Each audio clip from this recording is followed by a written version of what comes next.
Yaya, coffee nga. Sir, black coffee po? Hindi. Violet, ube flavor. Kaya mo? Hindi ko po kaya, sir, pero kayang-kaya ko po ay ubihan sa mata. Gusto niyo, try natin. Ah, talaga? Gusto mo sisantingin kita? Ito naman si sir eh. Tara po, kukuha na. Coffee dito! May kape niyo po. Ano lasa niyan? Siyempre, lasang kape, alam mo naman lasang milk tea. Alam kong lasang kape yan. Ang tinatanong ko, masarap ba yan, bobo? Talaga, Bobo, sino sa atin ang hindi nakapagtapos ng pag-aaral? At sino sa atin ang hindi man lang nakatungtong ng high school? Di ba ikaw? O ay, sino ba sa atin ang amo? Di ba ako? Sino ang katulog? Di ba ikaw? O para sa ba yung pag-aaral mo?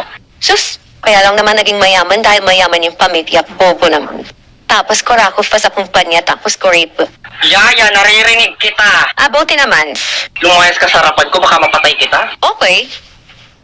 O, ba't nandito ka pa? Sabi niyo po lumaya sa harapan. Nandito na po ako sa gilid niyo.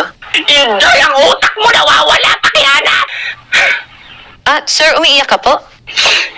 Hindi, nag-skincare lang ako. Toner lang to. Ulit ka, lumayas ka!